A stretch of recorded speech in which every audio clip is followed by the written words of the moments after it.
পৰৱৰ্তী খবৰলৈ আহিছোঁ গোৱালপাৰা হাতী মানুহৰ সংঘাত অব্যাহত আৰু সংঘাত ৰোধত বিশেষ ভূমিকা 4 হস্তি বন্ধুৰ বিনা পৰিশ্ৰমিকে পালন কৰিছে নিজ কৰ্তব্য তীৰ্থ প্ৰদীপ ৰামু অমল হৈ পৰিছে সাহসৰ প্ৰতীক আৰু গোৱালপাৰাৰ বন বিভাগে নিয়োগ কৰিছিল 4কে কিন্তু পাৰিতোষিক প্ৰদান নকৰিলে বিভাগটোৱে এই সন্দৰ্ভত চাওক গোৱালপাৰাৰ পৰা নীলমণি শৰ্মাৰ এক ৰিপৰ্ট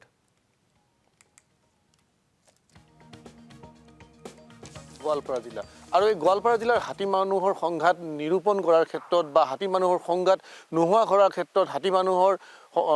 মানুহৰ সংঘাতে যাতে কোনো অনিষ্ট নকৰে তাৰ ক্ষেত্ৰত 4গৰাকী বিশেষ ব্যক্তিক পৰিচয় কৰাই দিম আৰু সেই 4গৰাকী ব্যক্তিয়ে বন বিভাগতকেও আচলতে তেওঁলোকে অতি দক্ষতাৰে কাম কৰি আছে সেই 4গৰাকী ব্যক্তি হ'ল প্ৰদীপ তীৰ্থ ৰামু আৰু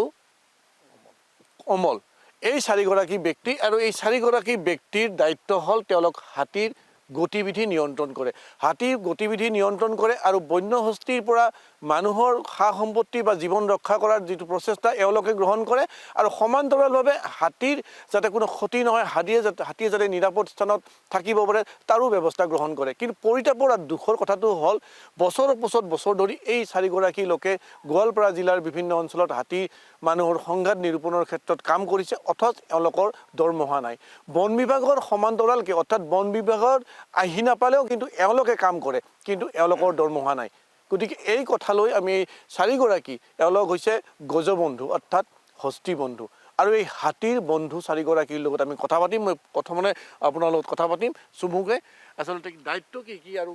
লাভ হৈ আছে আপোনালোকৰ হয় মোৰ নাম অমল হাজং মোৰ ঘৰ পশ্চিমাটিয়াত হয় আমি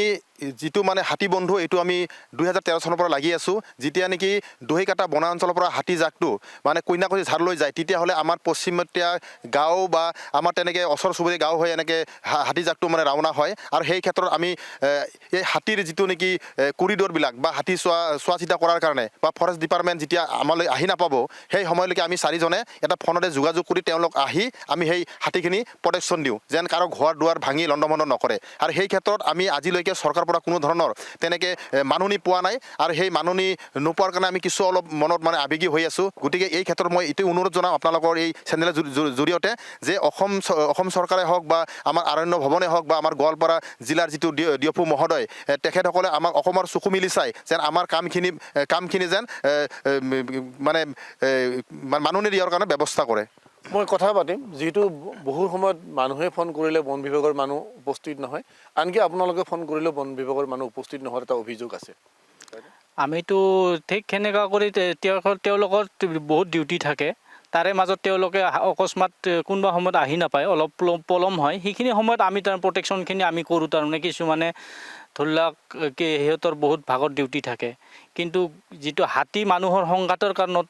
বিশেষভাৱে আমি আগতীয়াকৈ আমি বস্তুখিনি তদন্ত কৰি তাৰমানে বস্তুখিনি হাতীখিনি কোনফালে গতিবিধি কৰি আছে ক'ত কি ক্ষতি কৰি আছে সেইখিনি জেগা আমি যাই কিনে আগত ৰক্ষণাবেক্ষণাটো পাব্লিকৰ লগত কৰি দিওঁ আৰু কি দিন ৰাতি একাকাৰ কৰিছে অথচ আপোনালোকৰ দৰমহা নাই আপোনালোকৰ পৰিয়াল নাই আৰু হাতীৰ পিছত লাগি থকাৰ কাৰণে আপোনালোকে বেলেগ কামো কৰিব নোৱাৰে হয় কেনেকৈ চলিছে হয় আমি কি ক'ব আৰু কোনোমতে আমি কিবা কৰি জীৱিকা নিৰ্বাহ কৰি আছোঁ আৰু কিন্তু আমাৰ যিমানখিনি আমাৰ ওপৰত দায়িত্ব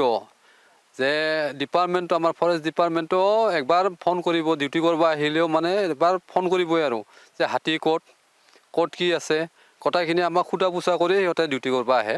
ডিউটি হ'লেও আচলতে যোনে নহওক বন বিভাগৰ লোক হওক বা আমিও যদি কেতিয়াবা